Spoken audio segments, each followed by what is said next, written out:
start their sensitization about various programs being offered, because, as I told you, there are 52 programs in this institution, which can rarely be found in most of the colleges situated in and around. And majority of the students who have come from +2 have no idea about any particular program. Therefore, we have appointed teams of lecturers and asked them to explain each program and the kind of courses they study in each program and the opportunities open for them, etc. And then innovative pedagogy is also another important point as part of teaching learning, because teaching learning takes place only if you adopt innovative pedagogy. As I was talking to you about in the morning, gone are the days for teacher taking the central role. These are the days where students ought to be pushed to the forefront and the teacher standing behind the curtains, directing the show to make the student self-learner. For that, we require technology-aided innovative pedagogy. So one of the strengths of this institution is innovative pedagogy. We have student-centric pedagogy tools, which I'm going to talk to you when I come to the best practices of this institution, where we have identified pedagogy, a student-centric pedagogy to help students achieve graduate goals. There, I'll talk to you about various tools that we have been using to make the student learn on his own with minimum support from the teacher. I agree with all of you when you say that teacher cannot be eliminated altogether, whatever be the role of technology. True, but it can be minimized. It can be limited so that the stage can be cleared for the student to come and perform. That is very important. And that is the main distinction between the Western system of education and the Indian system.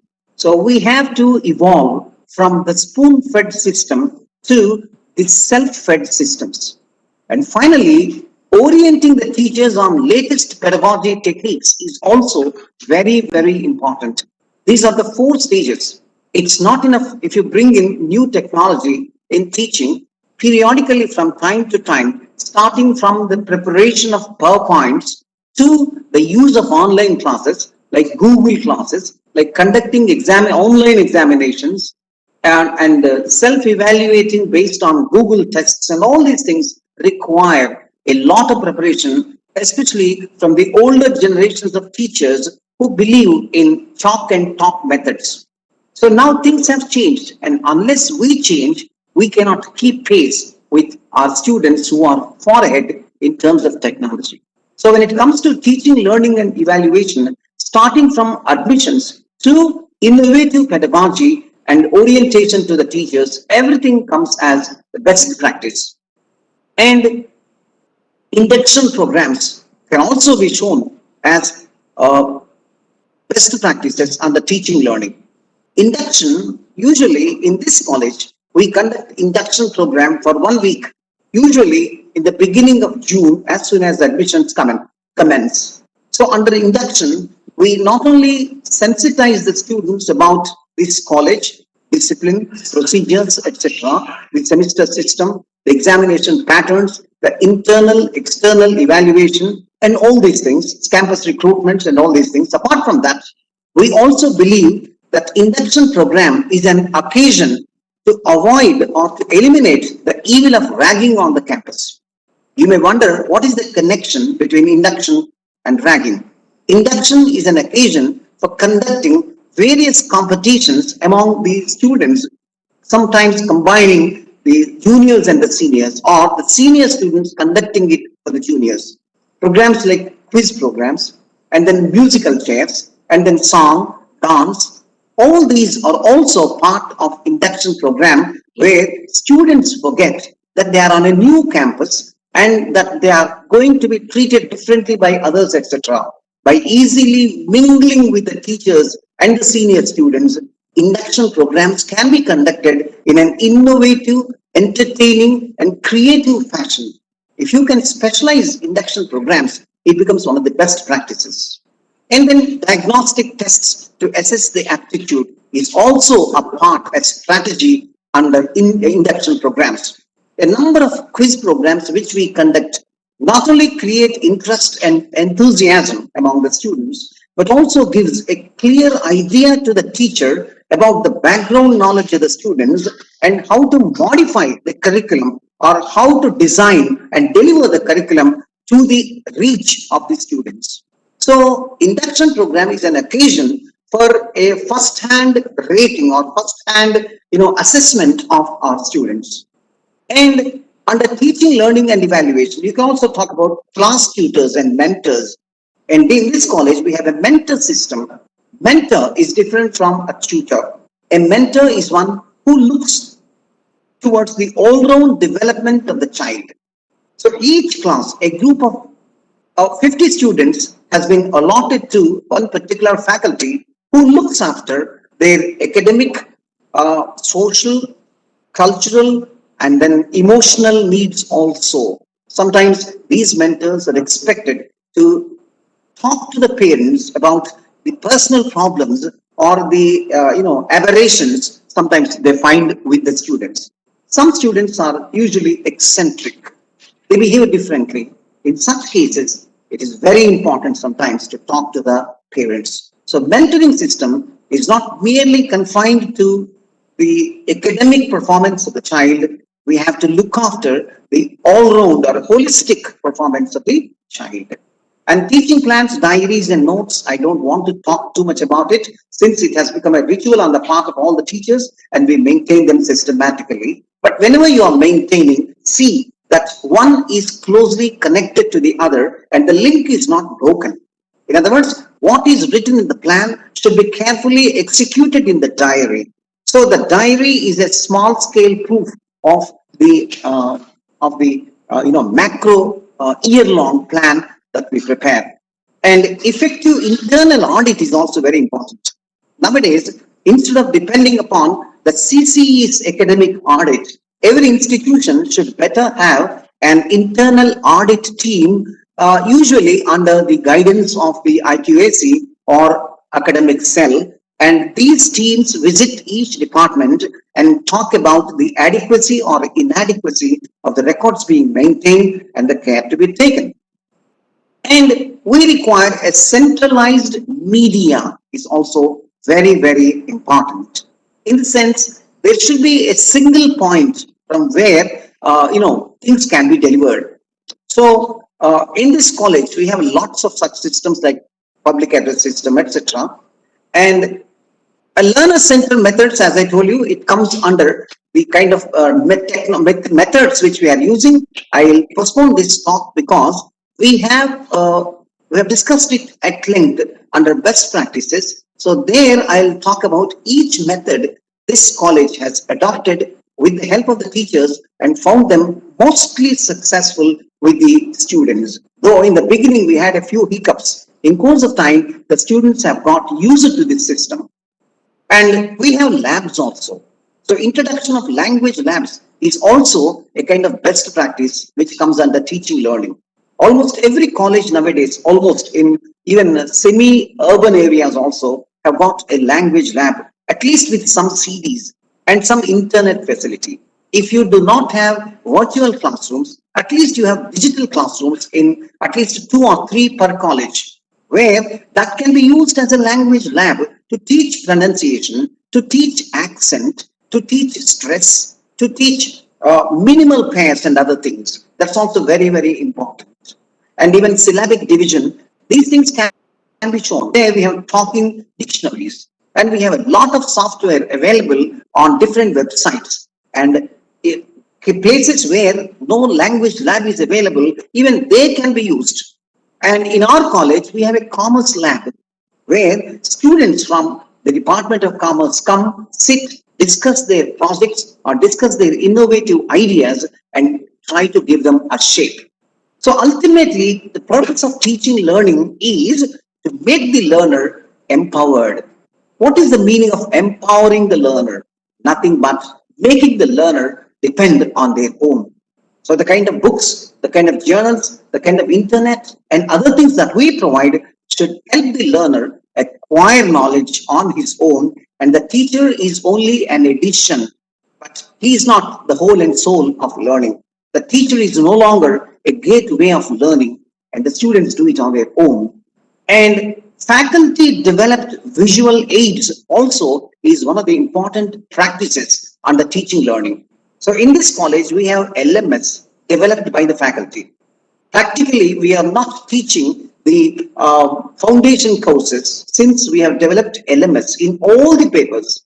So wherever students have doubts, they access the LMS, which is a kind of video presentation where access is given to students of this college for a select few, and they can make use of that. And then after watching LMS, they can come back to the teacher with doubts wherever they have.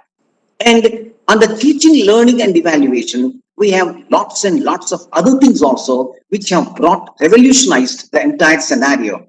For example, e-groups like your Google groups, like WhatsApps, etc., and Google Classroom. This college has subscribed to Google app, which has given 49 apps along with mail IDs, etc., and even Google Meets, etc., which are free. And teachers today are free to conduct Google Classrooms free of cost. And any student who has domain mail ID can easily access Google Classrooms.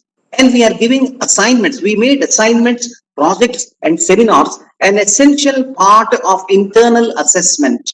Internal assessment is not just based on 2 written tests or 1 online test. Apart from written tests, we have an online test, we have a compulsory assignment and a presentation along with the project.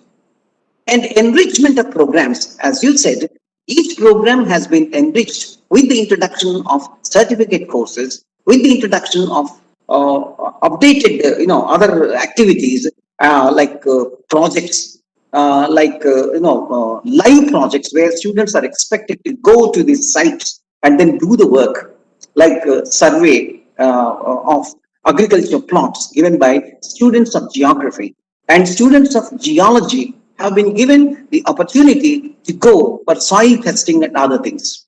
And we have remedial coaching, which is common. We all have it. But the only thing is we need to maintain proper records along with students' feedback, evidence, etc.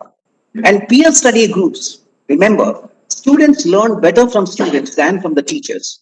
If you are clever enough to combine advanced learners with slow learners and form them into teams and give them a few topics, especially in this college, it is a practice that as soon as the results are announced, the proctors will come up with the list of students who have failed in certain subjects or who have not been able to score as much as they expected. Such students are gathered and they are grouped under an advanced student, and he is guided in turn to teach that particular group. And we found very successful results in that aspect.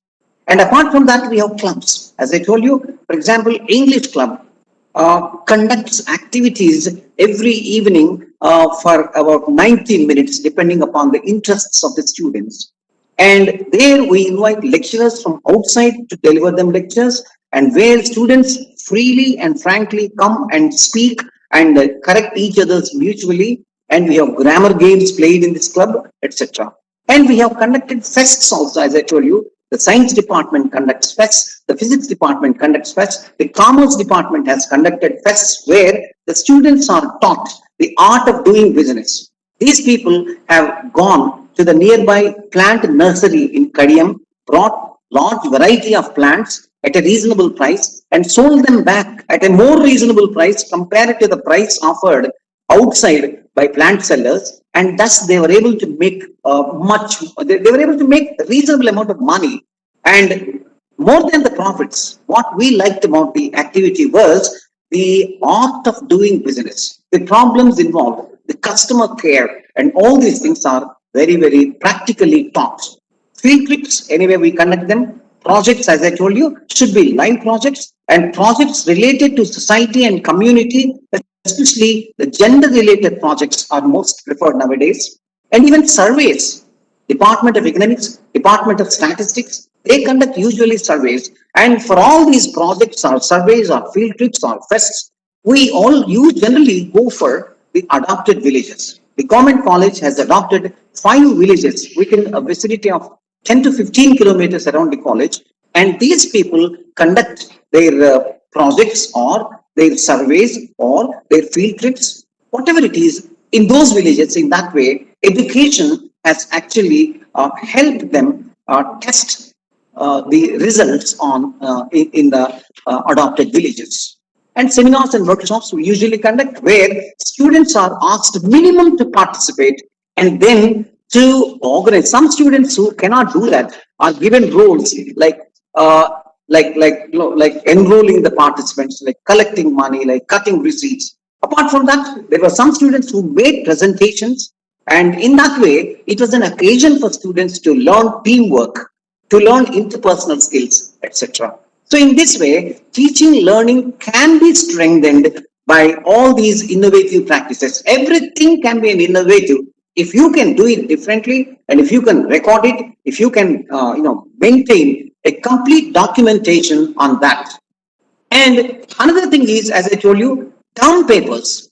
Term papers, usually when students write internal papers, generally we value them and keep them secret. But here secrecy has been left to the winds, because according to the latest rules, the term papers which we evaluate are shown to our own students as it is done in lower classes. And students come back with their queries. And when we award them marks, even marks are also transparent. Some of the departments are taking signatures of the students on the marks awarded for internal papers. And corrected answer scripts are shown and discussed in the classrooms why a certain script has been given more marks and certain other scripts less. And examination work is completely computerized. This is revolutionizing evaluation. So teaching, learning, strengthening these two things is not enough. If the evaluation is liberal or loose or without a particular system, then the whole system will collapse. So teaching, learning, and evaluation, each strengthens the other. So when it comes to evaluation, computerization of examination work saves time and ensures accuracy. At the same time, it is more dependable. And human errors have no place there. So we are giving online tests also. We have made online examination a compulsory part of internal examination. And some departments are given a free hand to conduct quizzes or group discussions, sometimes even open textbook examination also. Because within the stipulated time, to what extent can student read a particular paragraph or a particular section in a text and is able to present what is actually asked in the examination. And evaluation of teaching faculty is a part. Evaluation is not all the time teacher evaluating the student evaluating the teacher is also very, very important nowadays, because it helps the teacher become better. So teachers' feedback, usually confidentially, sometimes taken, and that is also important. And Pareto analysis is also being strictly adhered to in this institution, where after the evaluation of the scripts, the examiner will give a small analysis of which questions have been answered successfully and which questions have not done. It's like 80-20 rule. And that is how the examiners give a feedback to the examination section, which in turn calls the particular head concerned and explains to them something is wrong with this particular section of the answer paper, of the question paper. Try to look into that. And taxonomy, that's what we have been very seriously thinking of. Bloom's taxonomy is right now on the anvil, and the college is considering, while framing the question itself, we should follow Bloom's 6 levels of Bloom's taxonomy, which actually not only tests a student memory, but also ultimate analysis and application levels also. We are planning, and most likely the blueprint is ready, and next year we are going to implement it. And we already made this promise to the NAC peer team. And if you come back to the final assessment, as I told you, at the end of every criterion, I'm going to briefly discuss what all are the best practices that we have discussed. So 10 best practices that can be discussed under teaching, learning, and evaluation are: first one is coordinated effort or teamwork. So to provide a quality education to the first generation learners, IT integration is very important. If you can do that, you have strengthened your teaching, learning, and evaluation. Okay, so in other words, institution should coordinate for teamwork. The teamwork is important. What for? To strengthen the quality of education to the first generation learners. How can quality of education be ensured? By integrating IT. Without IT, education today has become meaningless. So, thinking of integration of IT, as I told you, we have made online examination compulsory, and this is a technique of integrating IT. Even after introduction of IT, unfortunately, students are able to manage essay questions and short questions, and they are able to pass, but they are not practically able to put IT to use. And that is the reason why we have taken IT to the level of mobile phones. So we are giving, since students are mobile savvy today, we are conducting online tests and giving them access through mobile. And monitoring system for students is also very, very important. Regularly monitoring their attendance and locating the students who are, chronic absentees or regular absentees, and properly counseling them is also another thing. Field work, which we discussed already, and widening the access to higher education, irrespective of their socio-economic status, if possible. And that's why every year we apply for extra 10 to 15% of more seats where there are certain groups in demand to provide more access to the learners, and incentives for holistic quality performance. Exactly, at the end of the academic year, we are providing incentives to the students who have performed all round. So all round best students, subject wise best students, total best, and college best. In this way, we have devised different ways of recognizing merit, and we are providing incentives to them. And value education is one important aspect of teaching learning. So today, value education is missing, and that is the reason for all these social evils. So it's not only the lookout of the language departments, even teaching ethics, professional ethics is very, very strongly felt by departments like computer science, where cyber security and computer ethics, digital ethics are very, very important. And even Department of Commerce speaks about the business ethics. So ethical values have been very strongly underlined, and as part of it, we also invite people from Ramakrishna Mutt and people from other spiritual organizations within the town to deliver lectures. And we also invite people from the police, from the judicial department to come and deliver lectures about values, etc. And teacher war tutorial system is there in our college, and it's working effectively. And these teachers are not just looking after the academic merit of the students or drawbacks, but also look at the all-round development of the child. And differential streams for English teaching, this is also very strongly felt. And in this college, if anyone wants to apply for special English, he should minimum have 60% in general English at the +2 level. And at the very initial level, we are trying, of course, we have not completely, we are not successful, but NAC believes that sections should be made based on the diagnostic test that we conduct, and teaching levels should be adapted depending upon the intellectual levels of the child. And if that can be done, it's really, really great. This is what's happening mostly in private sector. They divide the students as A section, B section, C section at the intermediate level, and try to design their teaching tools and teaching syllabus to their levels. And evaluation of teacher by the students I talked about. And skill development in physical education with electronic media assistance is also one of the novel ways. And today, it's not the physical director who can do everything. Sometimes you can use electronic media like electronic lectures, like videos, etc. You can do. You can have invited talks with the Olympic winners or international players, and you can deliver lectures to them, to students, to motivate them towards it. This is how teaching learning can be revolutionized with the help of best practices. And the next one is research and consultancy along with extension. So research, consultancy, and extension. So research can be at the teacher level or institution level. If one teacher performs entire research and the remaining faculty members do not bother about it, the institution level, when it is divided by the total number of faculty, naturally the institutional research level falls down.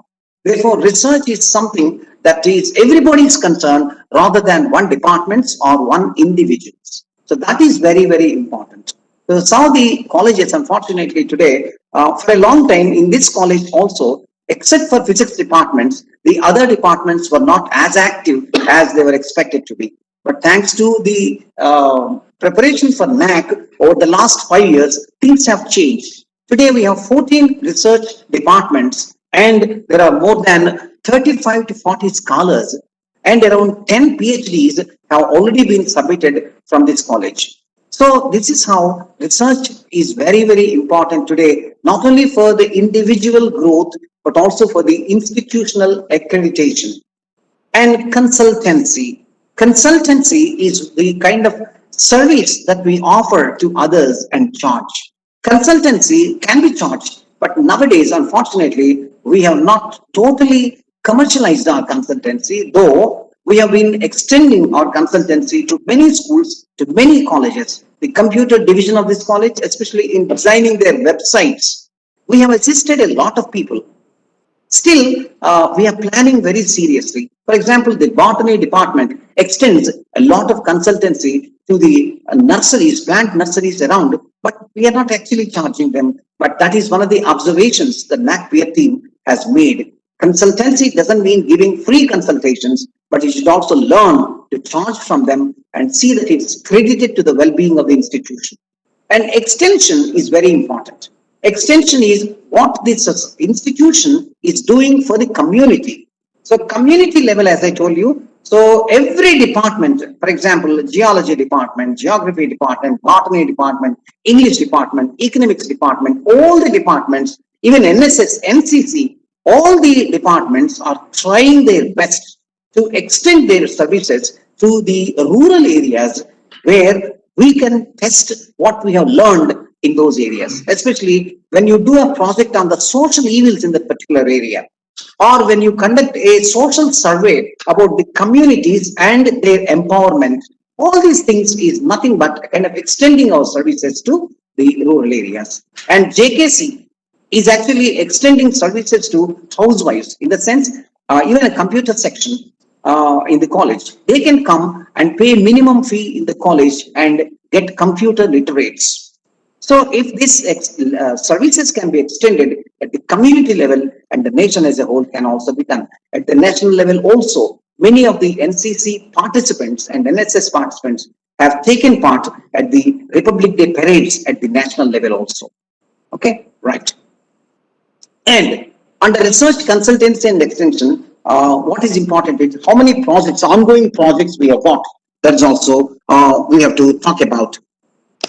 And labs and interdisciplinary research. So around 25 crores of rupees has so far been spent under research projects. And there are more submitted research projects in this college. And that was also a feather in the cap of the institution. And labs for interdisciplinary research. This is a very important point. We have what is called the Central Instrumentation Lab. The college has around 40 labs. And at the beginning, when Nannaya University was started in this college, we have given access to the PG students to all our labs. And this is a kind of, extension service we have given. Apart from that, the Central Instrumentation Lab, which this college has been equipped with, is extending research facility not only to the students, but also to any faculty member interested in advanced research to come and make use of the equipment here. So in this way, you should be able to extend your services to others.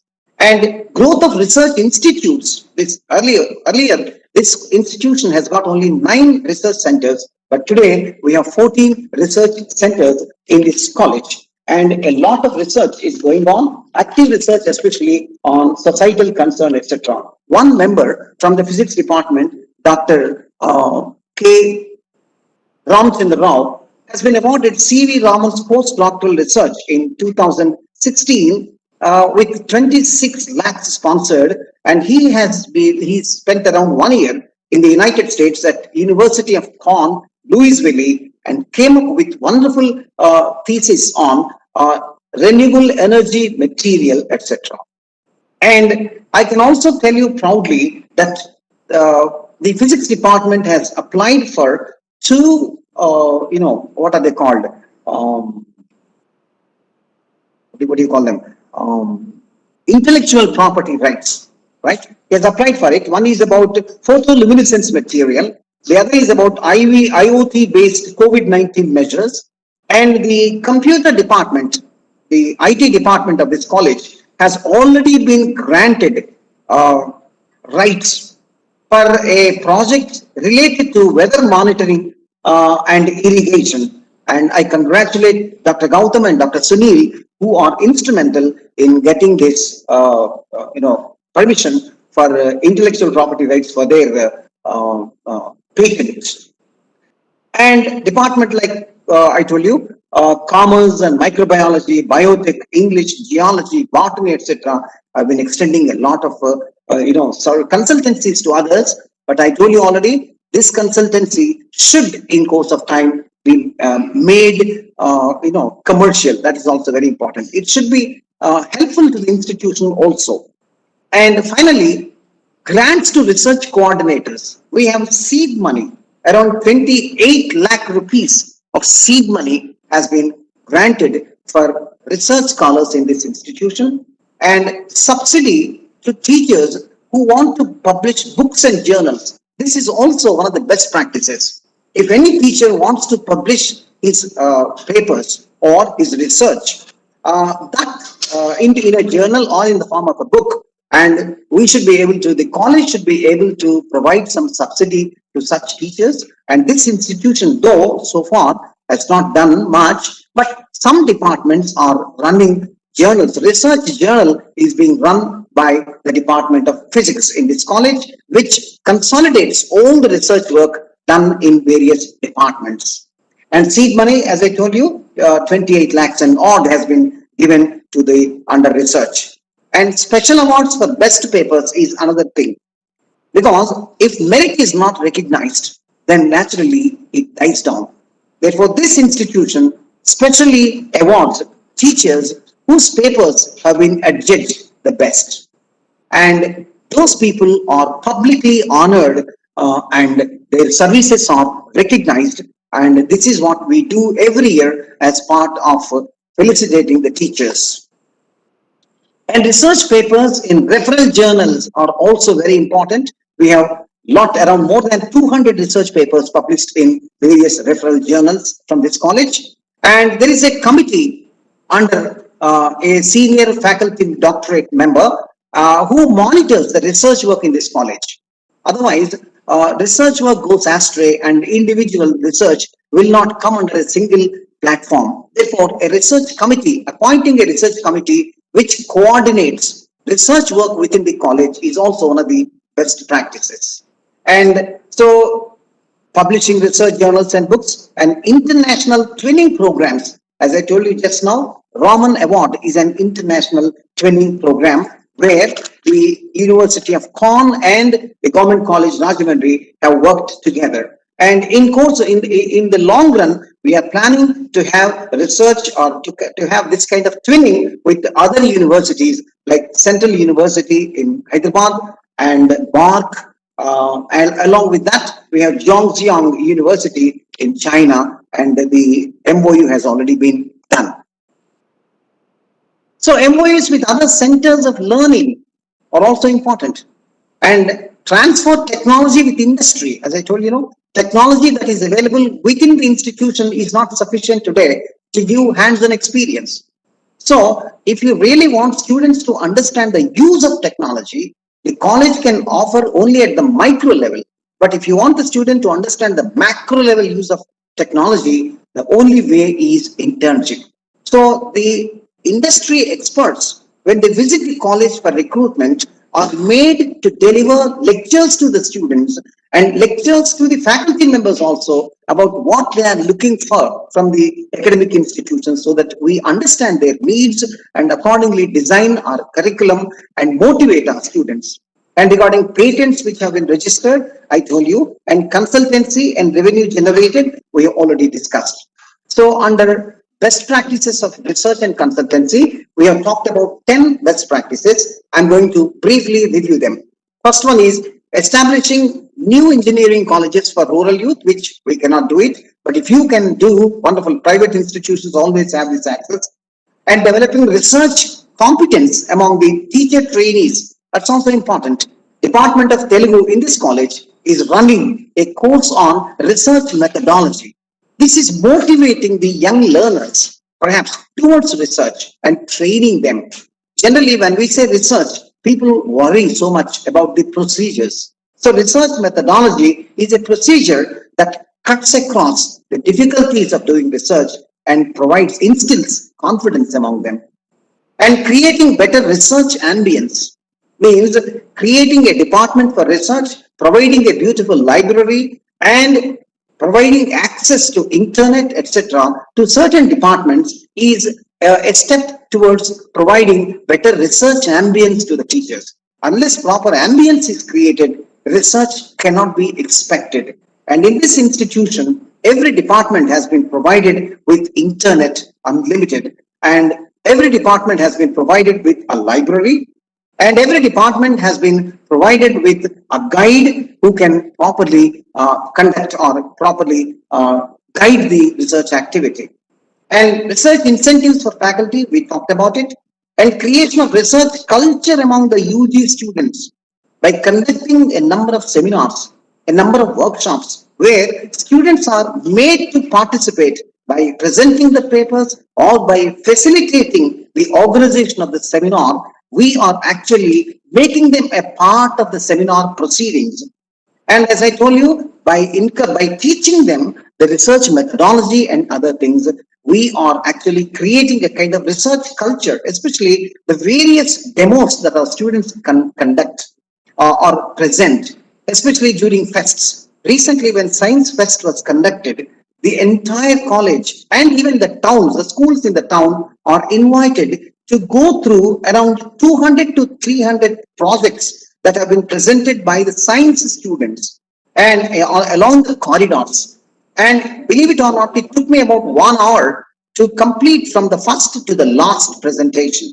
So this is a way of creating a kind of research mindset among them.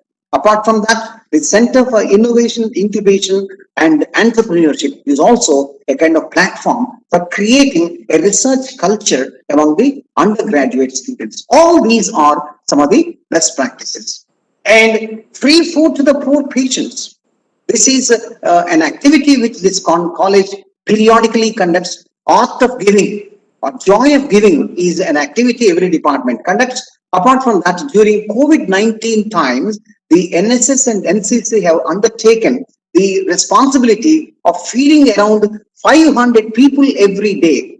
So in this way, for about 2 months, I think they have collected money from the sources within the college and sometimes from the donors outside. And the students have cooked food on their own and packed them and supplied at the hospitals and at the streets and everywhere, wherever they found people in need of money and in need of food, especially because people were thrown out of jobs during these COVID-19 times and food was the primary need. And institutional industry interaction, as I told you, Rajahmundry is wonderfully situated within a commercial zone or industrial zone, I can say. So this institution has ties up with reputed organizations like AP Paper Mills, like GVK, like Horlicks, like ONGC, etc. And along with that, we have skill development organization with which we have a tie-up. And in this interaction, students have the opportunity to go there for internships and then learn first-hand knowledge. And this, I don't know how many colleges have, we have this Center for Social Action, where students from the Department of Politics, students from Sociology, students from Literature, and students from Fine Arts form themselves into teams and try to visit villages. And through song, dance, lectures, and by sensitizing the people about social evils such as dowry system, like child marriages, etc., they can sensitize them and try to transform them, because what adults cannot do, sometimes children can do by acting out certain things. And these people have successfully, when the country was reeling under Corona, these people have taken the risk of wearing masks and going to these adopted villages and presented through song and dance the kind of, the physical distancing, the need for masks, and today even the need for taking the vaccination. In all these areas, they are doing wonderful job. Not only here, when Kerala was affected by floods, these students were able to perform through the streets and collected a huge amount in lakhs and presented it to the government of Kerala, as a relief measure. So all these are best practices. The only thing is we have recorded everything along with the photographs and videos and presented before them. And you can watch them, you can view them even on our website also. So giving the best to the least means best to the least means to the sufferers. So eradicating child labor, etc., eradicating child marriages, etc., is also a very important, best practice. And all these best practices can be very beautifully implemented. When it comes to infrastructure and learning resources, remember, this college has a wonderful infrastructure, because I told you this is a 160-year plus college. As such, the infrastructure, if you look at we have wonderful galleries here. If you touch one bench here, which can accommodate 20 students, it is made of Burma teak. The workmanship itself is really great. And the kind of, furniture that's used. So whether we have adequate physical facilities is also very important. Some of the institutions proudly go on enlisting the courses or enlisting the programs, but they do not actually have the infrastructure facilities. But this institution has more than sufficient infrastructure. And in fact, till very recently, we have extended our additional infrastructure to Nannaya University when they fell short of benches and laboratories, etc. And the best maintenance is also very, very important. Attending to their periodic repairs and setting apart a certain amount and appointing students as in charge of furnitures and laboratories is one best culture here. Not only the students, even departments have been made in charges of certain sections of the clean and green in the college. For example, the science wing has been given to Department of English and Science and Botany, etc. These people are made responsible for the maintenance of the greenery there and the cleanliness there. So in that way, making students as essential part of maintaining the infrastructure, this institution has raised a curtain for a new practice. And library is very, very important, learning resource. So we have a beautiful historic library, a two-storied library where you rarely come across. This is an age-old library which was originally planned by the Britishers. And if you visit the Arts College, do not miss a visit to this library.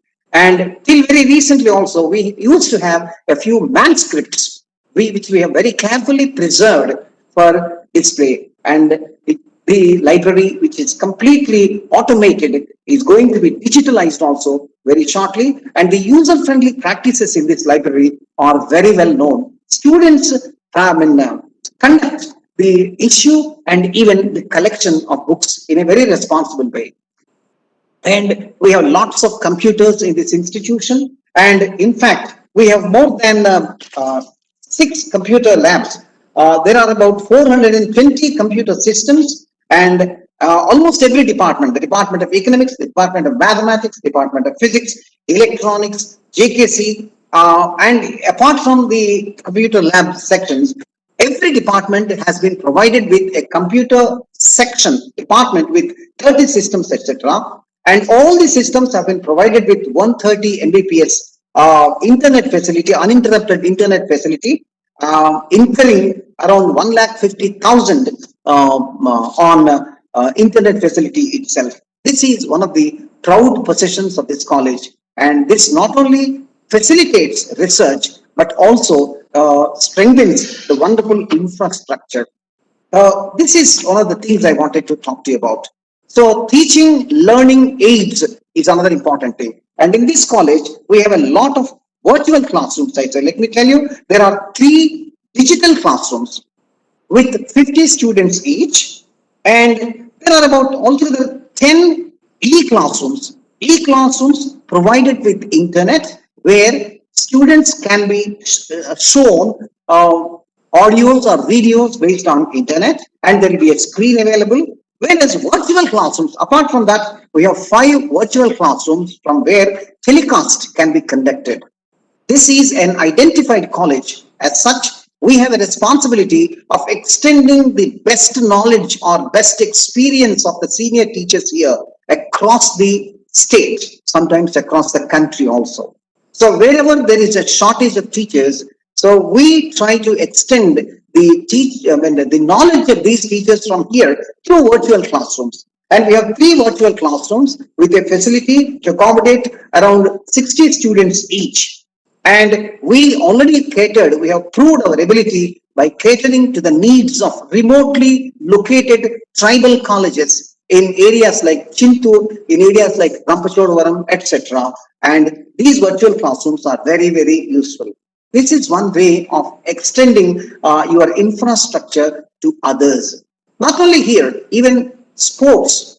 We have lots and lots of grounds and facilities for sports and games, and we are extending it to whoever comes and wants to make use. Just apply and use our grounds, use our courts, use our equipment. Whenever the municipal department or revenue department or police department want to conduct tournaments or state level, international level tournaments, they seek the help of this college, and it extends its infrastructure to them. Along with their PETs, we also extend our grounds to them. And healthcare and residential, other ancillary facilities also. We have a local health center in the college, which has a tie-up with the government hospital located at a stone's throw, and the government doctor periodically visits this college.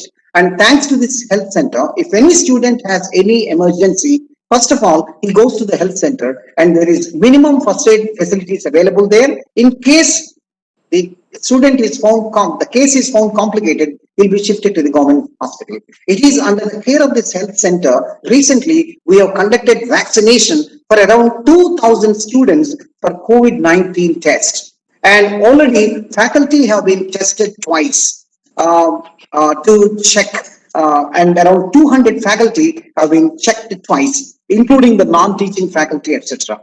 So this healthcare is very, very important. Not only healthcare, even welfare is also the concern of the institutions nowadays. So campus premises maintenance, we talked about it. Classrooms, digital classrooms, library, and our library has got around 86,000 books, having around another 50 manuals or journals subscribed. And the equipment is very neatly maintained with sufficient staff, because maintaining a library periodically fumigated, systematically arranged, and just name a book, and you can just, with the help of the digitalization, you can trace it within seconds. So with this college has got a wonderful canteen where students can have their tiffins as well as lunch. And this college has got within the campus a hostel for boys and another hostel for girls. The boys hostel with a capacity of 40 and girls hostel with a capacity of 100 students. Apart from these two, we have two ST hostels meant for boys and girls with around 100 and 130 strength. And in this way, we are sheltering our own students who come from far off regions, as far off as even Srikakulam also. When it comes to PG students, we are accommodating them. And all these are best practices. So having a hostel is a part of best infrastructure. How many students are facing problems studying in hostels located outside, paying huge amounts of money and facing the problem of commuting from the hostel to the institution? This is very, very difficult. And in this way, we are facilitating the spread of education in the region. And facilities for sports and arts culture. This college has got a beautiful ground of around 20 acres and plus. And name a court, we have it. Starting from billiards, starting from TT, starting from tennis, starting from football, volleyball, table tennis, badminton, name it, even hockey, name it, and we have it. And these grounds have been well prepared, and we have a beautiful stadium on the campus, which can conduct events for national levels also, for state levels and national levels. And hotels and guest houses, unfortunately, being a government institution, we are trying our best to acquire, but we don't have. But if you really can think about it, private institutions, this is a welcome proposal. If you can really have guest houses for the VIPs that visit your institution, some institutions have it, as we were talking about. If you go to Lady Sri Rams, or if you go to Christ College, or if you go to Presidency College, Madras, you have them. But certain government institutions, due to lack of other amenities, unfortunately, we don't have it, but I welcome you to have it. And grievance redressal is another wonderful, mechanism which every institution has to evolve. Grievance redressal. So we have, boxes fixed at different points in the college. And if anyone has got any grievance, they can drop a letter in the grievance boxes. Apart from that, we have a discipline committee. And apart from that, we have anti-ragging committee, we have women empowerment cell, and students can easily register their grievance, which can be periodically redressed. And we don't have audio visual research center or electronic media research center, but we have a media center in the college where the lectures delivered by this faculty can be directly relayed on the YouTube. Even this talk today is being made accessible to the YouTube by our own indigenous technology.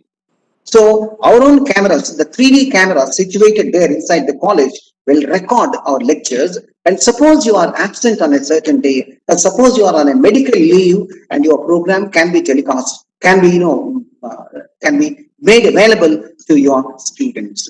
So having a media center in the college is an added advantage to your infrastructure, rather than inviting somebody from outside to record your programs.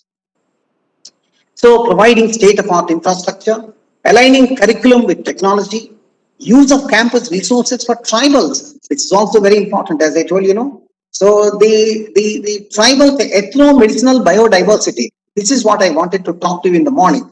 So there is a lot of medicinal knowledge in the tribal area situated around, and this college is able to capture the best of it by inviting the parents of the tribal students here and talking to them about what medicines they are giving for a snake bite, what medicine is being given for a scorpion bite, and we are recording everything. And in that way, this is a technique of preserving the age-old traditional or tribal knowledge, and then verifying it later as a wonderful topic for research.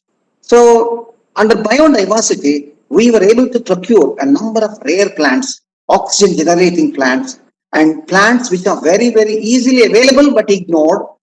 Under biodiversity, the zoology department is able to maintain a fish tank where rare fish are being brought up, and we are trying to acquire a few birds also which can be sheltered and preserved for our students. And they have already gathered a lot of such species.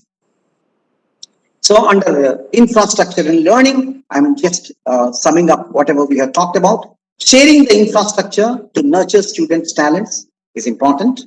And so not only maintaining the state-of-art infrastructure, but it should also be properly shared for nurturing the students' talents. And extending facilities for student development, as I told you, for the all-round development of the child, we should try to exploit whatever infrastructure we have got for the student development.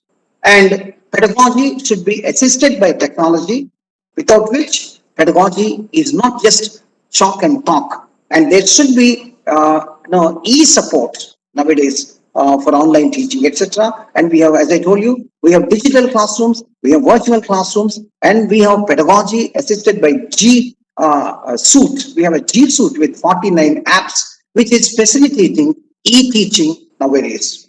And the use of infrastructure for social transformation. Exactly. So teaching, values, teaching English to the parents, and social transformation and infrastructure. Think about it. So teaching computers to the stakeholders, or parents are stakeholders, and alumni are stakeholders. So if you can use your computer lab to teach, computer literacy to them, and also if you can carry some of the videos into villages and show them how communal clashes can be avoided, how social evils like drinking, like gambling, like terrorism can be avoided, and if you can do that by showing them the kind of punishments, the kind of videos, etc., I think this is one way of changing them. So campus resources to set up tribal medicinal minutes, etc. Ethno-medicinal biodiversity, as I told you, we have just now talked about it. And development of infrastructure to match academic growth. That is what I told you. Academic growth alone, without the necessary infrastructure, will lead to a kind of mismatch, which hampers the teaching learning process. And infrastructure for holistic student development is also another important thing. If a student really wants to get motivated, he needs to have a look at the infrastructure. The moment student enters this campus and looks at the facilities, and looks at the garden fitness center, looks at the library, looks at the laboratories, and looks at the kind of classroom equipment, and looks at the e-equipment available in classrooms, naturally he understands the need, how much he has to gear up himself, and how many opportunities are available on the campus for his holistic development, etc. And this institution never leaves any stone unturned in using these infrastructure facilities for the all-round development of the child. And training students to use the college library resources. So the college library sometimes finds it very difficult to control the visitors. People just come to college, students sometimes they want to see, open every book and see it. And it's sometimes very difficult to provide access to all the students. And students are so much motivated. So we have a separate section for journals and dailies. And in spite of that, and there is a separate section with 5 or 6 computers attached to the to the library. In spite of that, sometimes we find it very difficult to manage the students. So in that sense, the college is successful in motivating the students to make the best use of library resources. And computer education, as I told you, is made accessible even to BA students also. Believe it, there is no course in this college which has no access to computers. This itself shows how much we are committed to integrating technology with education and involving students in the maintenance of infrastructure, maintenance of CC cameras, and maintenance of sensitive equipments like taps, like RO water plants, etc. in the college, which are very, very costly. We safely trust our students and leave them in the laboratories with costly equipment, because within the students, we have student leaders who try to maintain infrastructure. Any damage done to the infrastructure is taken as personal damage, and they maintain it very, very carefully. It's not only the neatness of the college, but also the maintenance of infrastructure, which is entrusted to the students themselves. The fans, and then the lights, and then the equipment have been given charge to the students. And book reading is unfortunately an art which is almost on the disappearance nowadays. So in this college, we conduct a number of competitions where book reviews take place. Almost all the clubs, even English club for that matter, every week conducts a book review competition where students are asked to read new books and then review them and share them with their groups. So whenever a new book comes into the market, the department buys it and presents it to the group of students who read it and review it and talk about its merits and demerits. So these are some of the best practices when it comes to infrastructure and learning resources. And the fifth one is student support and progression. And one of the important things is information services are very, very important. IT services. What IT services are being extended to the students is the concern of almost all the colleges. So as I told you, in this college, we have a domain mail ID given to all the students, and all the students attend the online classes only using the domain mail ID, and internal examinations are conducted online, And examination branch has already digitalized everything, including the answer scripts, etc., which can be screened. So, in other words, information system, starting from admission to the issue of TC, it is a kind of IT service that we are doing. Gone are the days when students have to fill in and give the forms. And today, everything has been digitalized. And registration and records are 99%, including the SRs of teachers. Thanks to the orders of the state government nowadays, even much before that, the process has already started and the college has purchased the software to record the service registers of all the teachers. And we have tutorials and remedial classes, which is common for all the students, especially for the slow learners and the learner and people who find some difficulty with learning. And counseling is another important aspect in student progression. Counseling for emotional problems. We have peculiar students coming from tribal areas where the mother has discarded the child and the father, and the father has discarded sometimes the mother and the child, and in some cases both the parents have discarded the child, and the child is dangling without any support, without any shelter. For such children also, they need a kind of motherly or fatherly concern, and that is what we give them. And as part of it, some departments are even paying the examination fee and even the boarding charges of some of the students. And we found sometimes even sponsors who could do something for these students. So counseling is very, very important nowadays to save the youth from committing suicides or becoming terrorists. And this college offers excellent counseling services through the tutorial or mentor systems that we have. Almost after 4:30, you see every department having close encounters with some students having problems which they cannot open up even with their friends also.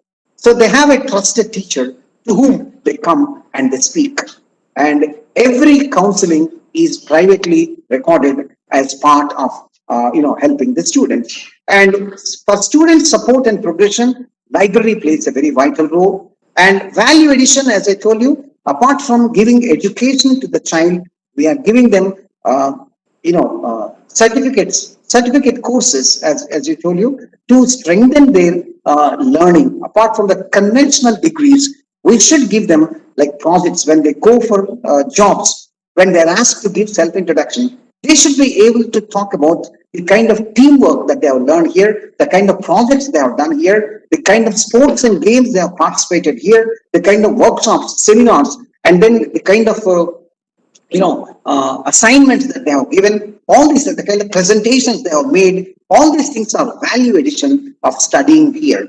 It's not just getting a degree. Along with the degree, students are qualified in many other professional aspects. And institutional networking. This institution has a wonderful network with national and international organizations. Therefore, even the expertise and knowledge of such institutions can be brought into the service of our students. And career guidance is another important aspect. We have a career guidance cell, which tries to guide the students whether they approach or not.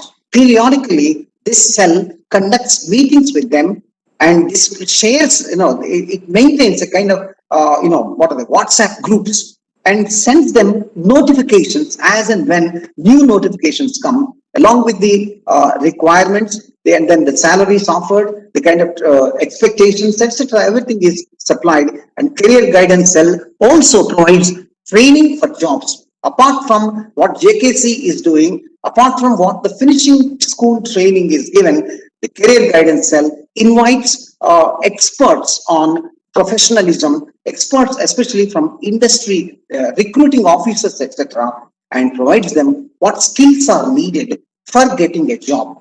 So career guidance is badly needed nowadays. Most of the students who join a certain course actually do not know why they have joined it and what the objective of the course is. For such people, career guidance is very important. We have a placement cell in this college, and every year around 300 to 500 students are provided placements, and this placement cell maintains tie-ups or MOUs with various business organizations, with various industries, minor industries, and starting from Lalita Jewelry to ONGC. Whenever there is a job vacancy, they approach this or insurance companies, etc., or even marketing companies where there is a requirement for boys to go from home to home and sell a new product. They come to this college and train the students. Very recently, the Department of Commerce has been given training. Students of the Department of Commerce have been given training by insurance agencies, and these students have gone to rural areas and got policies, people insured under certain policies, and they are paid even commission also. So this is an example not only for placement, but also giving them skills. So feedback is very important. Feedback from alumni, feedback from students and stakeholders, and even community feedback also is important. When it comes to student welfare, this college stands second to none in providing a kind of wonderful security to the students. Security in the sense we have 24/7 security system whom we have engaged from outsource, and we have 24, we have around 30 video cams situated in this college for the protection of property and for the well-being of the girls. And we have discipline committee, anti-ragging committee, and WEC. Apart from that, there is a Garuda squad, which just in a bird's eye view checks the discipline in the college, and there are she teams also. And when it comes to welfare of the students, we also should talk about scholarships. So 90% of the students who study in Government Arts College of Rajahmundry, they come from rural areas and semi-urban areas, and especially from tribal areas, and they are the first generation learners.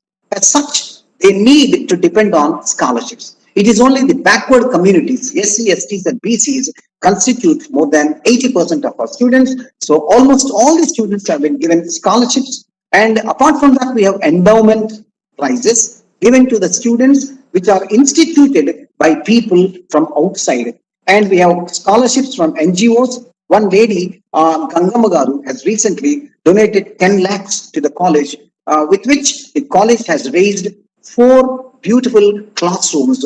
And we have wonderful alumni also who try to support the student education. So counseling on personality development, self-confidence, problem solving, affordable training for professionalism and employment, and then personalized mentor assistance to the poor students, and then placement cell, financial support. These things we have already talked about, and therefore I'm not going to spare much time on that. Everything comes under best practice. So if you really have specialized in any of them, some institutions today, if you take engineering colleges, most of the engineering colleges are getting their admissions just because of one wing, that is called the placement cell. If the placement cell is strong, go to, I don't want to name the colleges, certain colleges are known for their liaison with the business organizations or industry which provides employment to the students. So that is one of the best practices. And financial support to the students. In this college, we have Poor Boys Aid Fund. This is a fund-raising agency. Students contribute money to this fund, and at the end of the year, for the students who have not received any scholarship from any source, will be provided financial support for payment of fee, etc. So in this way, this is a wonderful practice. And governance based on participatory, transparency and participation. So in this college, there are about 70 plus committees, and every committee has autonomy, independence, at the same time answerability. So under the chairmanship of the principal, there are about 70 committees which are actually running the administration. And governance for realizing the vision and mission. So to what extent have we realized the vision and mission? It should periodically be properly checked. And identification and demarcation of responsibilities. We have the specific, what are the SOPs, and we have code of conduct rules, and we have planning and then deployment documents. All these things will definitely demarcate the responsibilities, job charts for every individual, whoever, whether he is a coordinator or whether he is an IQAC chairperson or IQAC member, whatever it is. For everyone, the job roles are very clearly defined. And effective leadership with authority and autonomy are very, very important. And maintaining academic integrity is another demand. Academic integrity means to what extent are the practices being followed in this college dependable? So to what extent is the research work done in this college dependable? To what extent are the degrees given by this college dependable? Our examination system, our internal mark system, everything should have integrity. And it is open for audit. It's open for anyone to come, check, verify, and find fault with. That is very, very important. So academic integrity is what is one of the strengths of one of the best practices of any institution. And regular review for improvement. Naturally, without that, improvement is not possible. And look at this. Effective utilization of resources, we talked about it. Administering welfare schemes, whatever, whether state scholarships or central scholarships or scholarships from Lux, scholarships from Fair and Lovely and other organizations are periodically being advertised in the college, and aspirants write essays or attend the tests and get through. And mechanism for fair and fast redressal of grievances, we had it. Periodically, the grievance redressal committees meet, open the complaint boxes and find out the cases and judge them and recommend appropriate punishments wherever needed to the principal for implementing. And effective budgeting and auditing for the private institutions, and even here also, effective resource mobilization and management. So what are the various resources from periodically, what are the UGC resources available and how to draw them, and what applications to be filled in, what papers to be submitted so that we become eligible to draw them. The lots, huge crores of UGC funds are getting wasted just because the colleges, unfortunately, are not keeping themselves abreast of the latest schemes. And if you can understand a scheme and fulfill the requirements, you will get huge amounts which can be diverted for a number of other reasons. So these are some of the things that we have so far talked about, and I don't want to review them because this PowerPoint is going to be made accessible to all the participants as soon as this program is over. And finally, governance and leadership and management. So performance appraisal of the faculty is done almost in every college. And based on that, the faculty today faculty transfers depend purely on performance appraisal. And automation and IT administration, 99% in this college has been completely automated, and IT wing is very strong. Even income tax of the faculty in this college are done by the institution through a kind of software these people have developed. If you can feed your figures there, automatically you get how much tax you have to pay, etc. Staff development linkages. We have linkages with a number of training organizations for staff to get updated in terms of use of technology, etc. For example, the Center for Teacher Training recently has signed up, Skill Development Center, SDC has recently signed a memorandum of understanding with this college for training the teachers. And private sector participation is also very important. As I told you, in career guidance, we depend upon some of the private agencies which come and train our teachers. And very recently, we have started public policy, an integrated program where the faculty are completely outsiders. And regarding welfare measures, as I told you, one example I'll give you, one best example for welfare measure is students in this college are insured for 1 lakh rupees for any kind of emergency or calamity that happens. Sometimes students drive fast and meet with accidents. Sometimes they commit suicides. And for such people also, the insurance company pays 1 lakh to them, and the college pays the premium amount for the benefit of these students. And further, humane and user-friendly ambience, whether it is a computer or whether computer hall or whether it is a library, all these things are best practices under leadership and management. Partnership between alumni and management is also. Without alumni, no institution stands on its own. Alumni plays a very important role. We have a registered alumni in this college and who have spent crores of rupees and recently celebrated 150 years of celebrations, and they have raised a wonderful pylon. They have constructed the front gate for the college. They have constructed the open air auditorium in the college, and they are maintaining a part of the garden in the college. And involving students in social upliftment, as I told you, is very, very important. That is what NSS and NCC students are doing, and the wing for the social sensitization is doing. A network of support systems, and all the support systems in the college, call it NSS or NCC or Red Cross or Red Ribbon Club or Women Empowerment Cell, all these are wonderfully networked. Whenever there is a problem, suppose there is a request for immediate supply of blood to this college, all the organizations are suddenly alerted, and please people try to, come to the rescue. And remedial coaching, as I told you, is already there, involving everybody in decision making and implementation. As I told you, there are 70 committees having lots of members, and these committees they play a very vital role in decision making of the college. And everything is transparent here, no secrecy, being a government institution. And staff competence and performance are periodically appraised so that staff can improve upon it. And decentralizing academic and administrative functions is nothing but committees once again. And welfare measures for the staff and students, as I told you, student welfare measures I talked. For the staff also, whatever is staff is eligible for, like medical leave, like reimbursement, like festival advances, etc.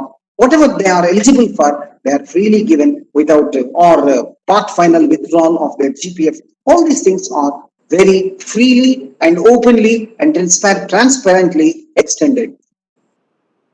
So grievance redressal is a part of it, and participatory management, which we talked about it is there, and these are the best practices. So finally, this is the vision and mission of the college, and these are the core values of the college, which you can have from the website.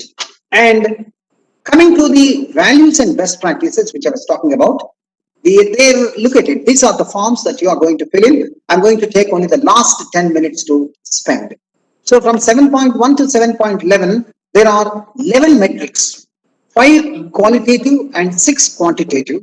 The 5 qualitative metrics carry 23 weightage, whereas the 6 quantitative carry 27 metrics, which comes to 50 weightage points, common for universities, autonomous and non-autonomous colleges.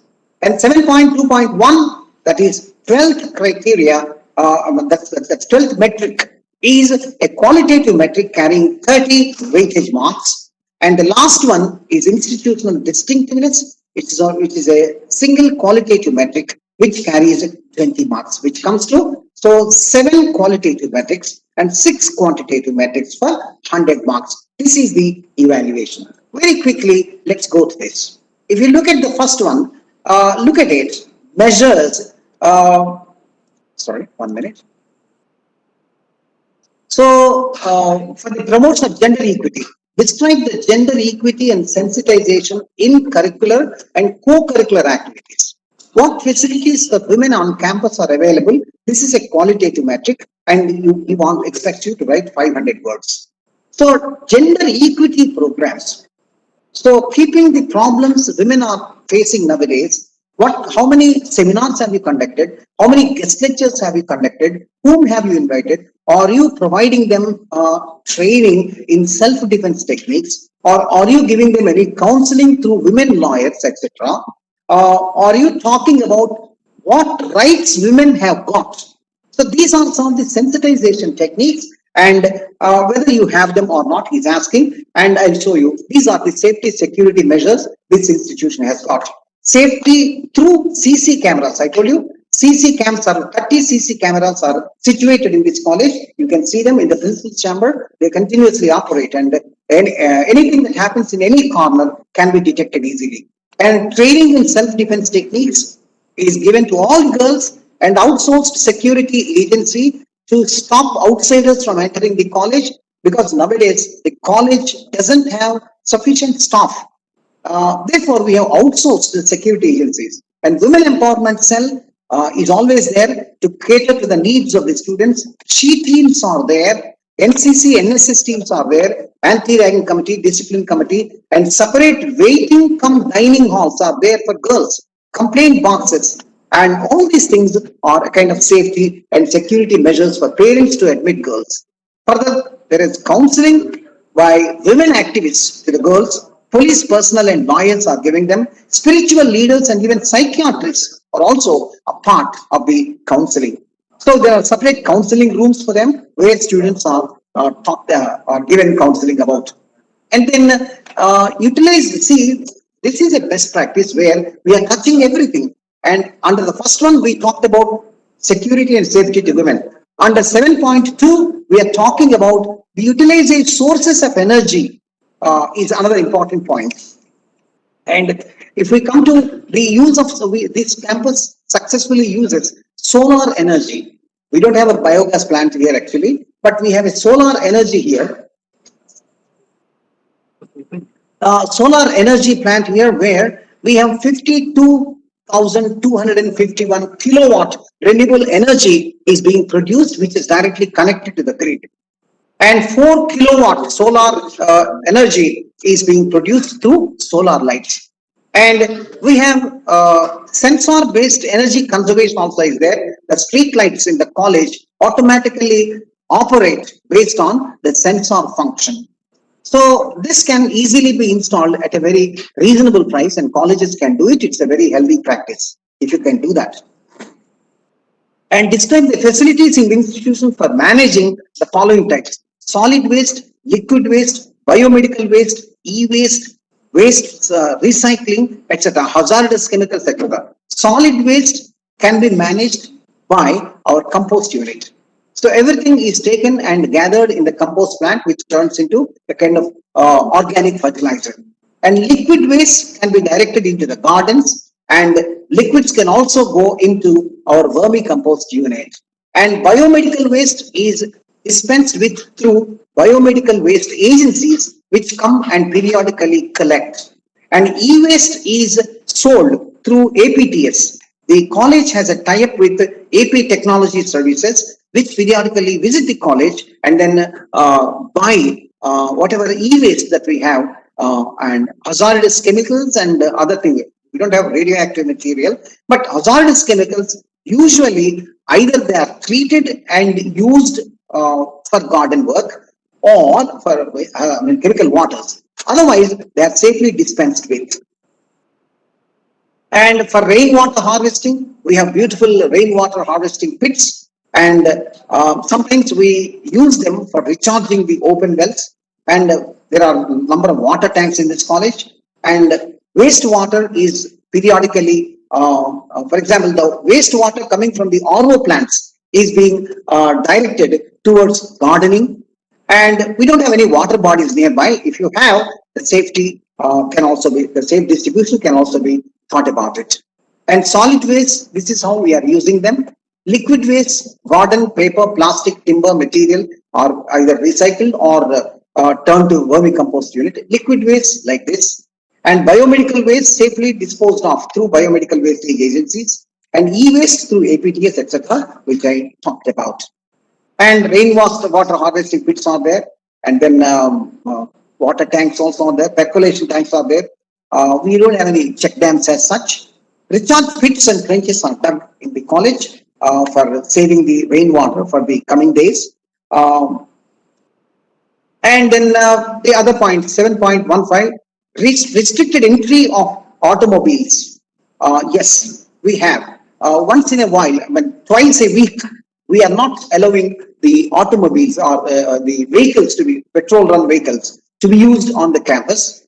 And bicycles, 80% students use bicycles, and battery powered vehicles have started nowadays. 2 faculty members are operating battery run vehicles, and a couple of students also are managing it, but due to cost effectiveness, they are not much preferred. And pedestrian friendly paths are available in the college to an extent of about 7 kilometers. And plastics have long back been banned, and this college has been declared as a Swachh Bharat Kalasala in 2017. And there is wonderful landscaping with trees and plants, and Department of Botany and others are managing it. And one of the attractions of this college is the greenery. And as I told you, these are the things which we are doing: vehicle-free day, and then public transport. Students mostly use public transport. apart from 80% students using cycles, etc., and 72% of the students, according to the latest figures, are using bicycles, and 2 staff members, as I told you, are using. And college policy on ban on plastics, we impose penalties on if a plastic thing is found, etc. And coming to very quickly, I'm closing down the thing. Quality audit on environment and energy. Yes, this college has conducted green audits where we have come out very successfully. Even energy audit is being conducted periodically, and then with appropriate agencies, and we have got certificates to that effect, and we presented them before the NAC organization. I have received 1 or 2 inquiries about how to conduct this green audit. Are there any private agencies? Yes, there are. I'm going to give you the addresses of these agencies at the end, and you can easily access them, and they themselves come with all the equipment to assess your clean and green activities, etc. And finally, this is what the Spectro, Green Mentors, Green Audit, STEP. These are the 3 agencies which are actually conducting energy and environment audit surveys. And if you can approach them, you can complete them. And 7.7 is disabled friendly. So is your institution disabled friendly and barrier free? Yes, we have ramps and lifts, and we have support rods constructed for the help of the differently abled students in toilets, and we have separately constructed washrooms for the differently abled. We have signboards for them to help. Of course, tactile paths are built wherever it is possible for the students to walk on their own, especially for the visually challenged to walk on their own. So tactile paths are a kind of, plates that you use so that students can feel it and understand the path. And there are lights, display boards and signboards, and all these things, website, everything is available to the institution, and you can find it.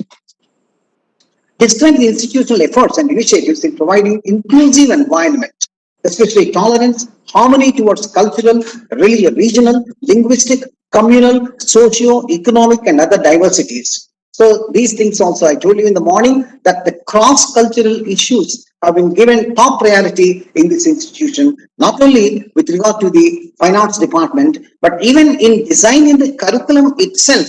All these things have been taken care of, especially pollution, environment, religious harmony, tolerance, culture, the value of festivals, linguistic, harmony. All these things are an essential part of our additional inputs in all our curriculum.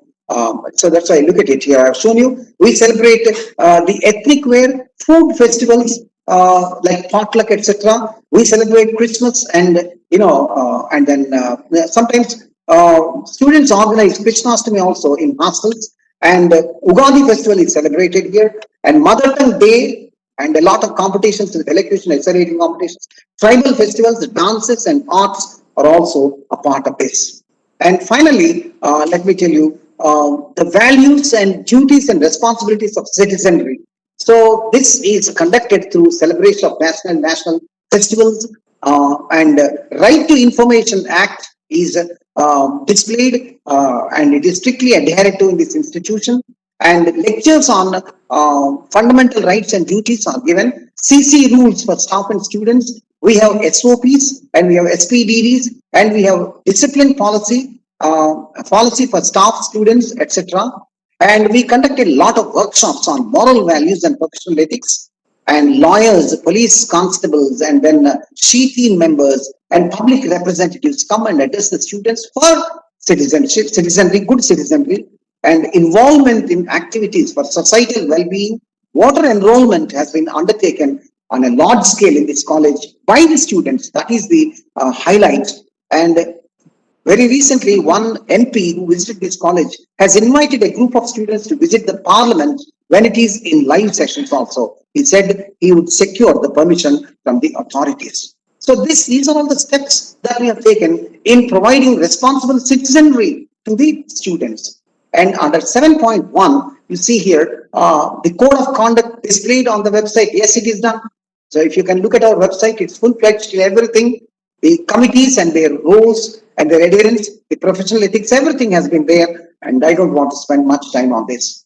describes the efforts in celebrating or organizing national, international commemorative days. Very recently in this institution, one best example with which I'll give you a fair idea, we have conducted International Women's Day, in which all the women faculty members, all the women non-teaching staff, all the women support staff, especially the sweepers and other women who are assisting in the college, have been honored on the stage by none other than the principal and the dignitaries who were invited from the University of Nannaya, Adikavi Nannaya, with shawls, and they have been recognized, and they are given gifts also by departments.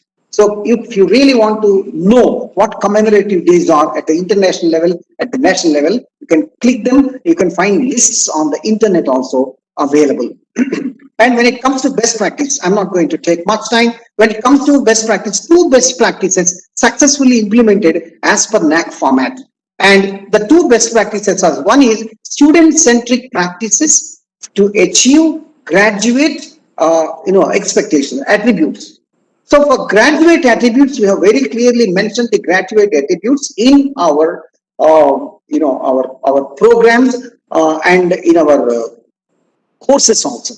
So what we expect at the end of this course objectives and program objectives are clearly stated at the beginning of the academic year. Accordingly, we have developed student-centric practices like student roles ensured in BOS and committees. And in every committee, students are made a part. In BOS, they are a part. In feedback, they are a part. And we are creating passionate and exciting and interactive learning experience. Learning is no longer from the teacher's job. It is the students who are interactively learning it.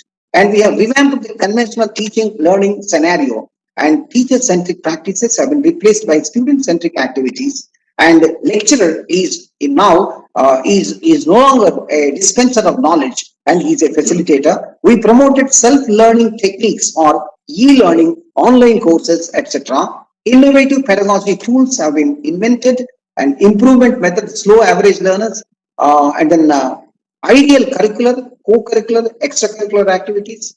And we have made ICT based for learning, and we have wonderfully twinned the learning with community service and participative experiential learning. All these things are eco-centric ethics, are all some of the practices which you have been doing as part of teaching these things. So if you can see the next practice is adoptive villages.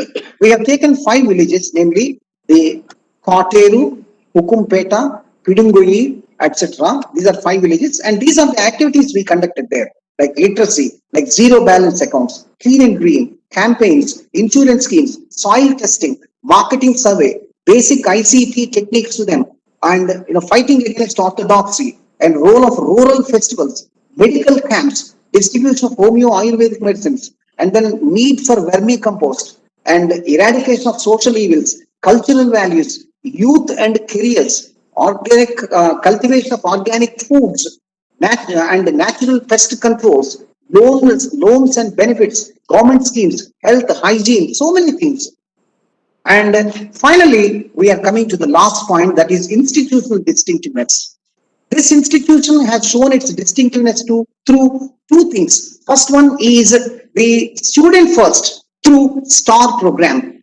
Student first is the slogan of this institution, because without the student, the institution does not rest. All the faculty and all the infrastructure just goes waste unless the student is given top priority. Our principal often says that student is more important to him than even the staff member when it comes to giving priority. So we have started a program called STAR, where education is refined and redefined, and this is the thing that you see. And here you see STAARR, you can see this. And this ensures sustainable development, and it has, look at it, we have a strategy, and according to the strategy, we go for technology, and then slowly we adapt to the new technology, and then we analyze and research and use the resources appropriately. And in this way, this is a technique. Apart from this, the other important program under excellence is we have centers of excellence. These 2 have been shown as excellences of the institution. So we have devised Navratnas. And the important highlight of this is all these 7 start with an S. Seva for the service activities done by the institution, Srijana for the creativity, Sodhana for the research, Shreya for the well-being, and Sujnana for the JKC and knowledge, and Sankhya for the digital, Sadhana for trainings, and Swachhata for clean and green, and Suraksha for the well-being. So these things put together stand out to be excellence. Due to the shortage of time, unfortunately, this is the procedure for presenting the best practice. So as you see, the objective and then the context, the practice, and then the problems encountered, notes, etc. should be provided. So due to shortage of time, unfortunately, I had to rush through. In fact, best practices requires, as our principal has rightly said, sometimes 2 days also. And I hope I have tried my best to showcase my college as a concrete example for the implementation of best practices. And thank you for giving me your time. Bye-bye. If you have any questions, we welcome them. So thank you very much, sir, for your elaborate and extensive lecture on this best practices across the Criterion. And I request all the participants, if you have any doubts and queries, please raise your hand or directly you can ask now.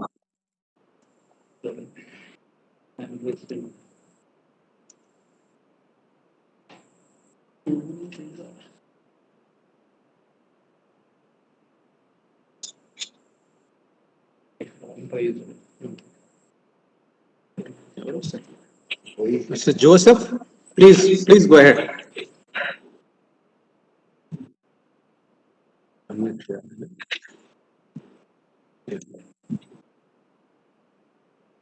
Yes, please, Mr. Good evening. Good evening. Am I audible? Am I audible, sir? Yes, please go ahead. Actually, I have already posted the questions there in the chat box. I don't know, but it is directed to Dr. Shastri. I'm going to ask that question now. Congratulations, sir. It was very clearly presented. But my clarification is, you have given your presentation based on the autonomous college where you are a stakeholder. Now, we are working in affiliated college. What will be your suggestions to write all the criteria? No, it's different working in an affiliated college and preparing an SSR in an affiliating college. It's got a lot of challenges. So what is your suggestion for affiliated colleges?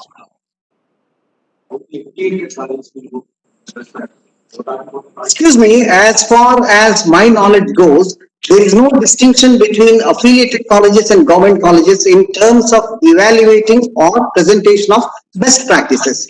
Depending upon the sources available and your accessibility, you have to project the best, that's all. Actually, the magnitude is definitely taken into account.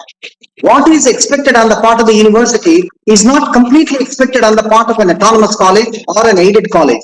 They know your constraints, but within the constraints, how best did you project your college compared to other colleges which are aided or unaided? If you are in unaided sector, distinguish yourself from the remaining unaided college. Within the available limitations or constraints, how best are you able to project your college across the 6 criteria? That is very important, I think. Thank you, sir. Sir, seeing your presentation, I could see, that your SSR would have been really rich. But the way you are presenting yourself on Rajamundry Government College, the autonomous college, I have a feeling that your SSR would have been wonderfully presented. But where did it go wrong in getting A plus only, not A plus plus? You have to answer that. In fact, that was one of the reasons why we went for reassessment and we are beginning A plus plus. And that also shows how difficult it is to claim A plus plus. There are many universities which are still struggling to get only A. So the teams nowadays are tightening their process of assessment, and their expectations are sometimes touching skies. And whatever you are showing them, it's very difficult to convince them. And we had to take a second chance. It shows our audacity to go for second, assessment. Thank you. Sir, may I Congratulations, brother. It was a wonderful presentation. Thank you very much for the clarifications. Sir, one more thing I would like to add, sir. Under the revised accreditation framework, the parameters for quality assessment were totally new, and the benchmarking was unknown. There was this much of exposure to the content and context of quality parameters. And we have strived all the way and reached our highest position, I believe. So thank you for giving this opportunity. Mr. Tirupati, please ask your question. Sir, good evening, sir. My question is related to consultancy in Department of English. The science school, the science departments can have consultancy services. For English department, how can, what are the possibilities to have consultancies? I request Shastri sir to explore. Thank you. It's very easy. The English department can train some of the teachers in the schools available around. In Government Arts College, Rajahmundry, we extend student-centric methodology to some of the schools. They want our staff to train them. As a trained person, I sometimes go to their schools, and for each lecture I deliver, for each session, we are paid around 5,000 rupees, which is a source of generating revenues. Sometimes for personality development talks and guest lectures, they pay a lot of money. And English department can run courses for the housewives in communication skills and soft skills today. Learning English, speaking English has always been the top of the fashion. So today women are very crazy. Housewives who are not even graduates or who have discontinued education can join such courses that you can extend to the people outside and generate huge amount of money.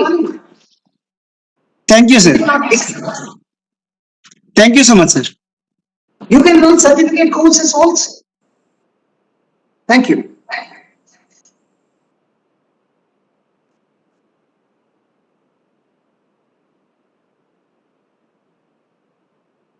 Presentation, please. Remove the presentation so that everybody.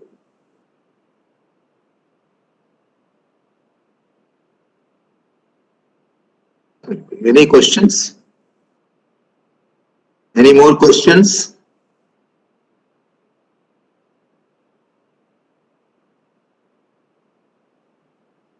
Dear participants, if you have any queries on the presentation or in the best practices, please pose your questions.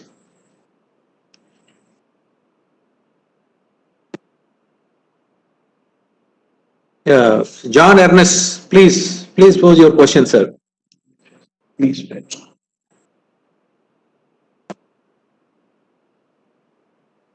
Hello.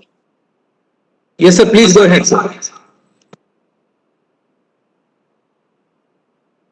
Hello. Hello. Yes, sir. You're audible, sir. You're audible, sir. Please go ahead. Can I ask a question? Sure. Hello.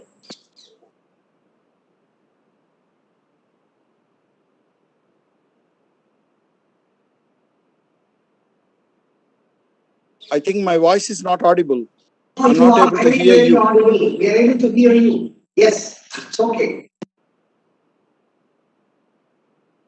Yes, sir. You're audible, sir. Please go ahead, sir. Please ask your question. Hello. We belong to English department, sir. With whom can we have MOU? MOUs. With what institutions can we have MOUs?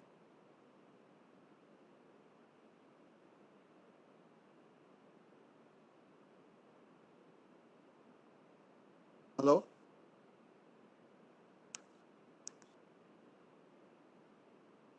I'm sorry.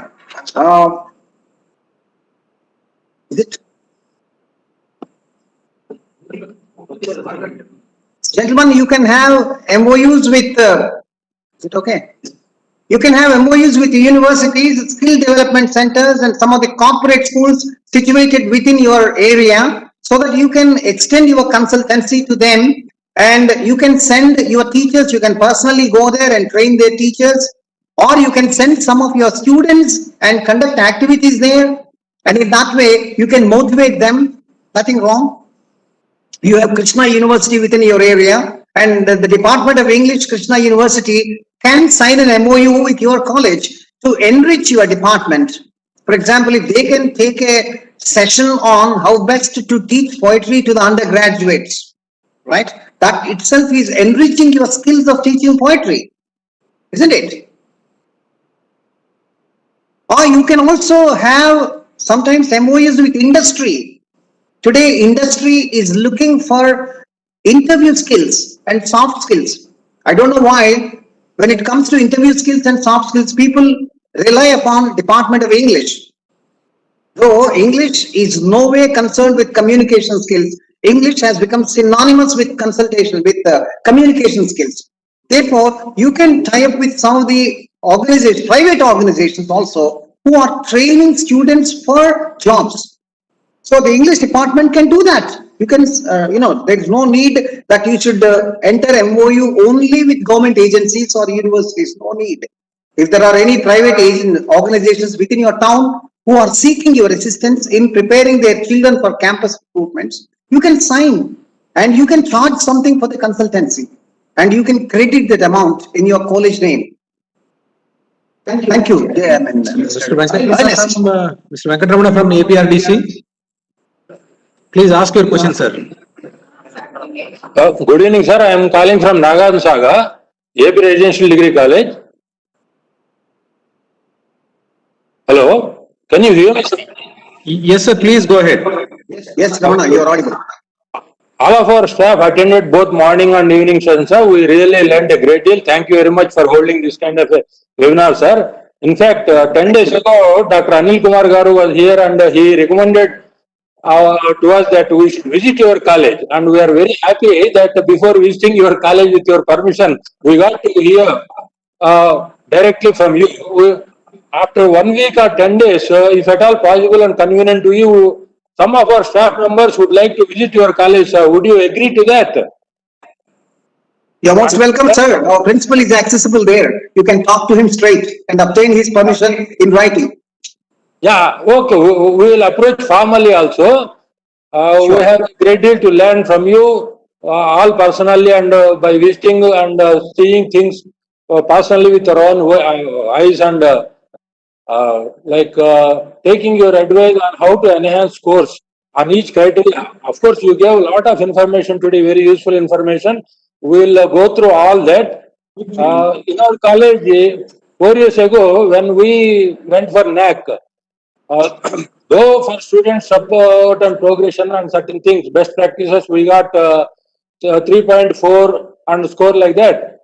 For infrastructure, we got very poor marks, and of course, our infrastructure is very poor because of lack of funding. Research, consultancy, extension, etc. You gave lots of new ideas to us. We thank you very much for that. And for teaching, learning, evaluation, what practically you are doing, we would like to see, sir, about these MOOCs. How are you able to motivate your students and practically motivate them to conclude, not only register, but go through the entire duration and complete and get their certificate? What do you do in your college regarding MOOCs?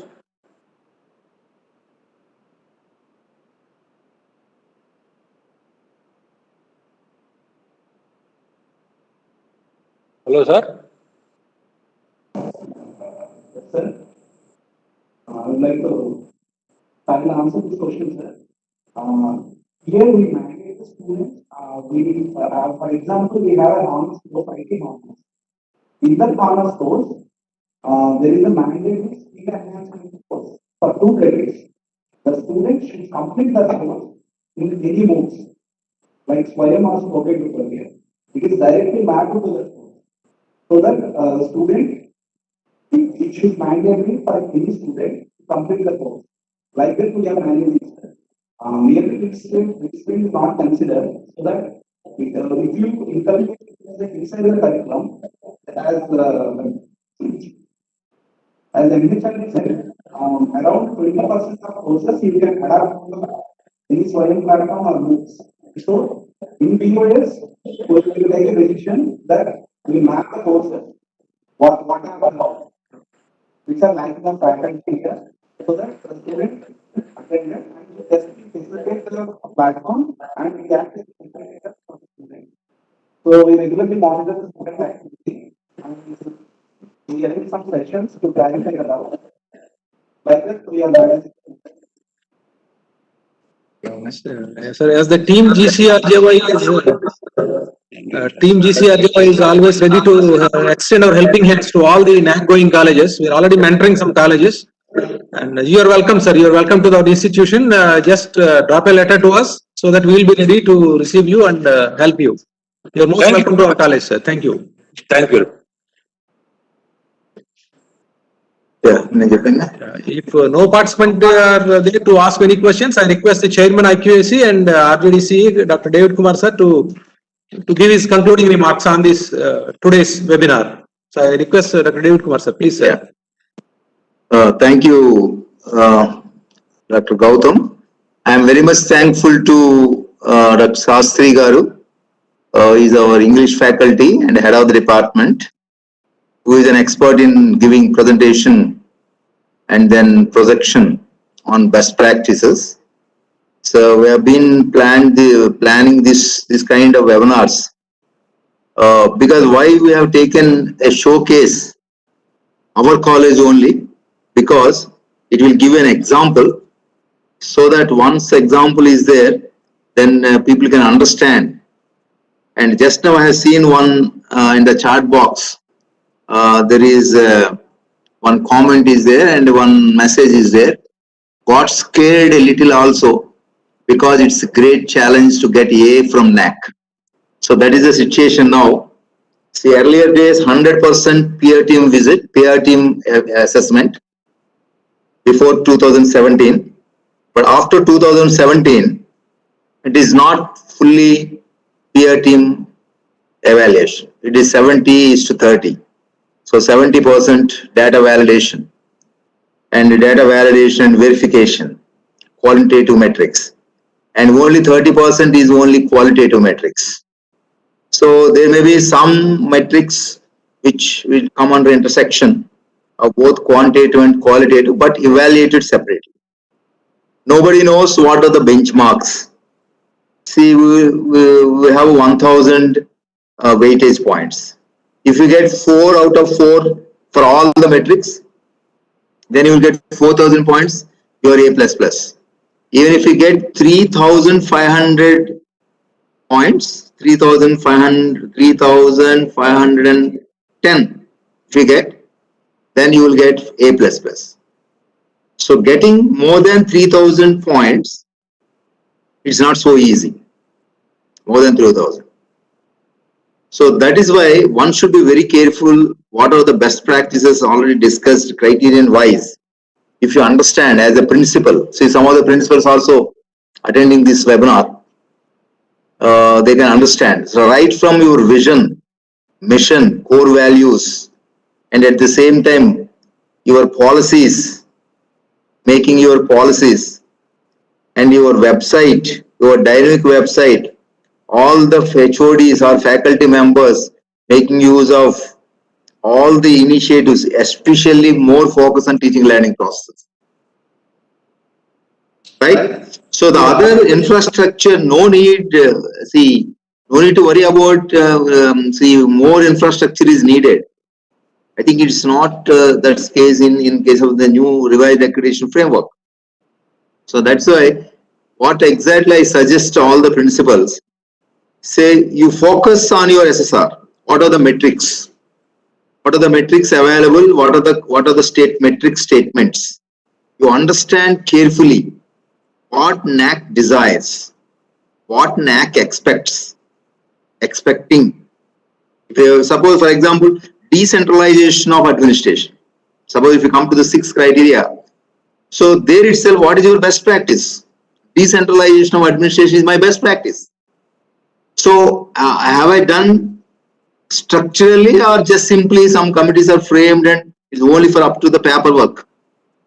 So every committee is meeting every month and every committee is attending whatever committees we have constituted. Structurally they're meeting and recording the minutes and attending to the duties. What are the functionalities, functions, what are the functions for each and every committee?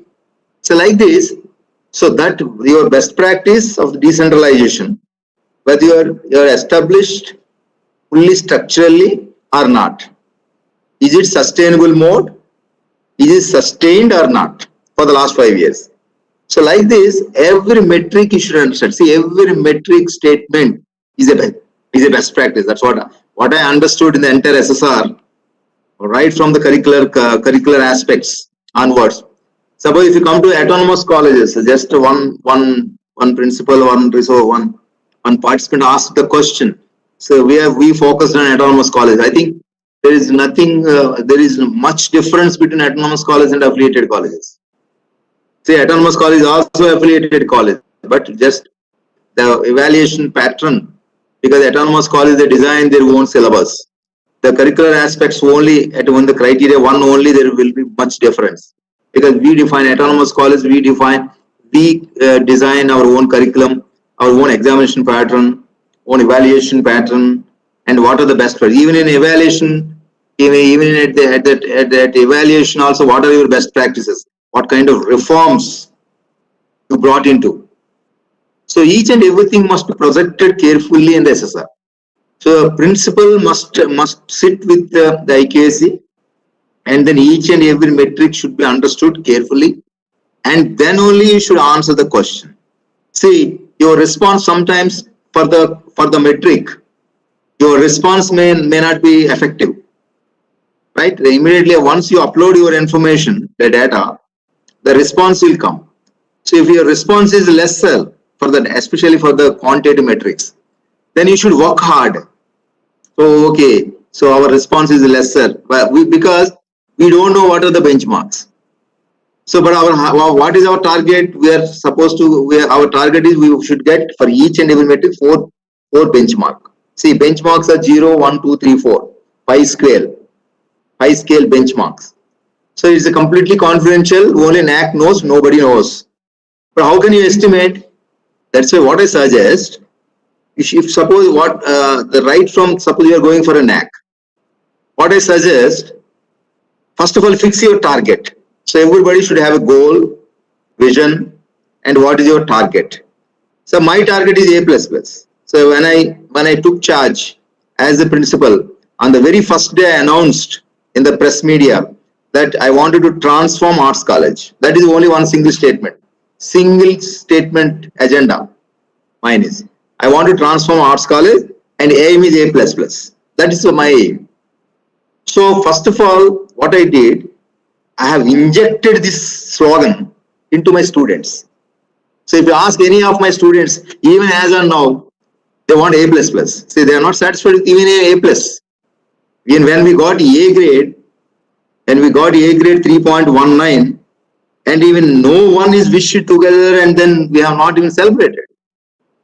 They simply immediately we went for appeal because we deserve A++, or at least A+. Right? So like that, based on our goal, our target, you should have. First of all, you should work.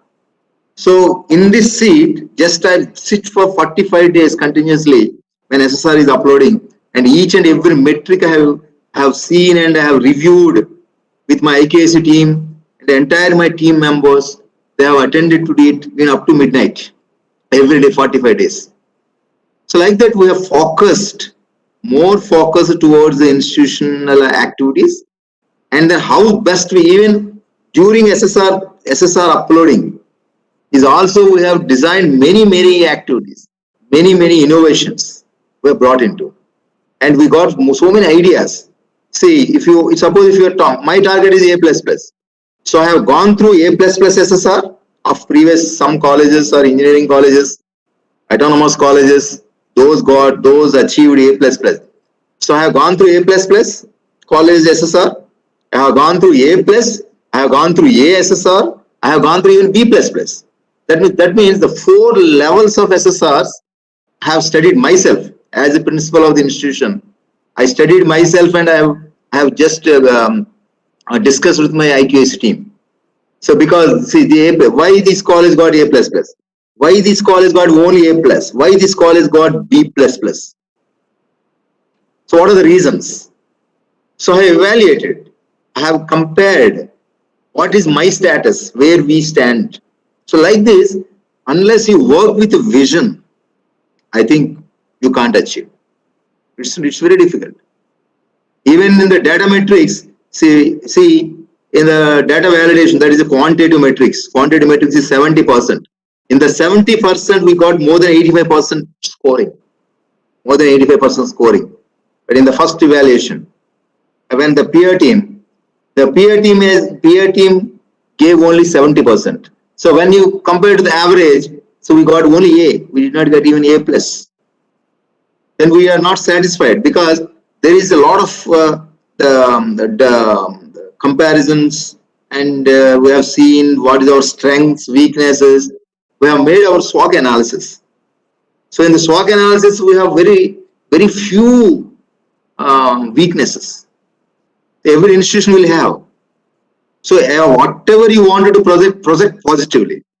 That is also very important. So because we are not having, don't say it's directly yes, we don't have this. Suppose, for example, suppose your student, you are getting your students are getting only for 40% students are getting scholarships. Then how you should not show that as your weakness. Suppose you are getting only 60% students are getting pass. So if you show it as weakness, but how best you present in the form of positive aspect.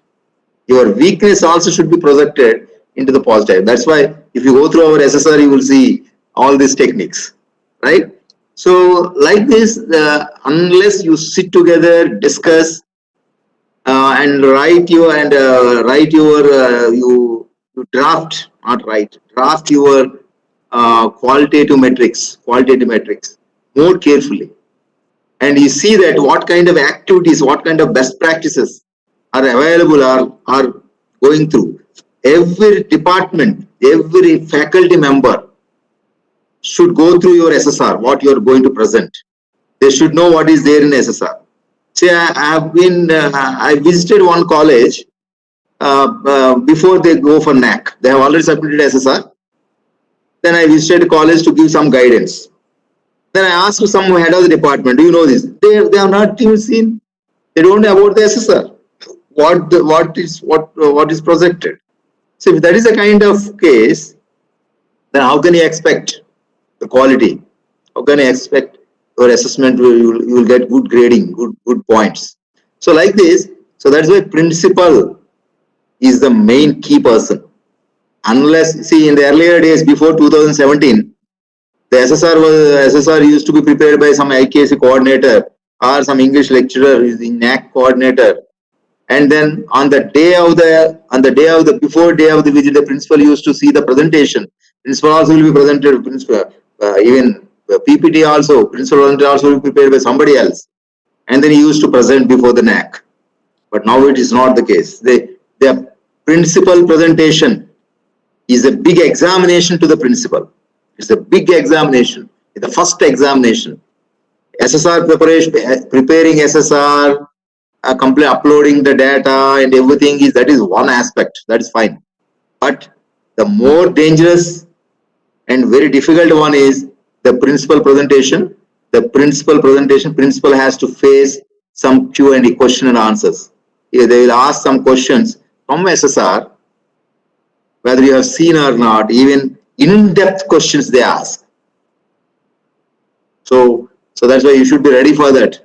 Otherwise, you cannot expect a good grading and you can't reach your goal. So like this, so actually we thought of reaching our A++.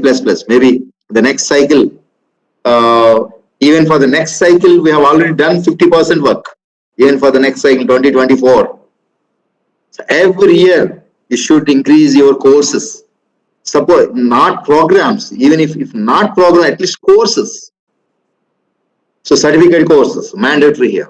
Certificate, every student who joins here for degree program, he should undergo one certificate courses. It is mandatory. In the second year, in the second semester and third semester, we used to conduct that. Some 30 to 60 hours program. So certificate courses are completely vertically, it is completely optional. The student can choose, completely choice based. Student can do a degree, a art student can choose mathematics, and a math student can choose some journalism, mass communication, or political science. Like that. Some courses will offer. Every department has to offer. So that is our best practice. That's what Shastri, he said in his presentation. I don't know how many of you have followed carefully, meticulously, or critically. If you look at micro level, if you examine the presentation, what he has given, completely everything he has covered, each and every nook and corner of the NAC SSR, every aspect. If you follow then SSR and the presentation where the best practice, how to pick up the best practices. The best practice is even see for a best practice for me, for you, whatever we are having a best practice for you, it may be a very simple one. You may think that is what Vande Mataram is the best. Yes, it is the best practice. For the last 10 years, this college Vande Mataram and Janagana Mana is the best practice here. Even at 9:30 a.m. sharp, it starts Vande Mataram. Everybody stands still. If the latecomers are who are coming on the way, or maybe even in the classroom. So like this, so the best practice, don't think that these best practice is easy to best practice. See, some teachers, some college lecturers, they asked me, so is it a best practice, sir? Yes. If you think it is a best practice. But for me, it may look very simple. But for you, it is, even for NAC, they appreciate. So like this, you should come up with more innovations and then think innovatively, act more, involve the students. See, everywhere you should involve the students. So involvement of the students in all kind of activities, student-centric activities. That's what. So that's why student-centric practices is our best practice. Our main best is institutionalized. It is completely institutionalization, and institution has two best practices. And the departments, every department has the different levels of best practice, 2, 3 best practices. So everything should be protected in the website, and at the same time, the library. So like this, many more things are there. So we can discuss at some other platform. But this best practices workshop went on very well. I am very happy. My IQAC team really they have fulfilled my dream. So because. So this we are going to, this is also in YouTube, it is also recording. Live telecast is also coming up. So we will send it to, we'll place this in our website. So at any time, others colleges, they can listen, and then they can ask any questions at any time. You are most welcome to visit this college at any time. No need to inform us. But if you inform in advance, we also spend some time with you. Or otherwise, you can come and visit the departments. You can meet IQAC. You can discuss with the HODs.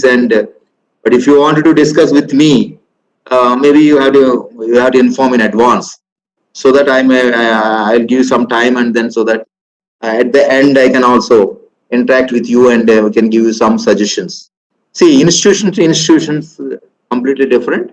So you cannot compare this institution with your institution. Similarly, I cannot compare your institution with my institution. So institution to institution is different. The programs are different, and lecturers are different. Students are different. Even the teacher may be teaching the course every year, the same course, right? But the students are different. That's why your teaching methodologies should be changed, right? One batch to another batch. So you can't apply the same techniques or same pedagogy what you have followed for one batch of students. The same course you cannot, the same pedagogy should not be applied to other batch other junior batch. See, that's why because the students are different, the fast learners, slow learners. Some students they are not interested, so you have to make him to come up with your line like this. So that's what actual teaching learning practices, right? So thank you very much and for giving this opportunity. The closing remarks.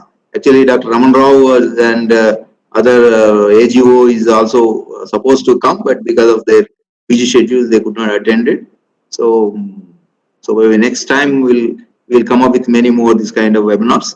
So I thank all the participants and for giving this opportunity and making a grand success. I thank all IKC team. Thank you. Thank you very much, sir.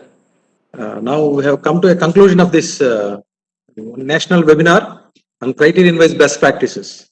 Now it's the time to propose the vote of thanks. I request Dr. Annapurna, the IKC coordinator of this college, to propose vote of thanks. Welcome, madam.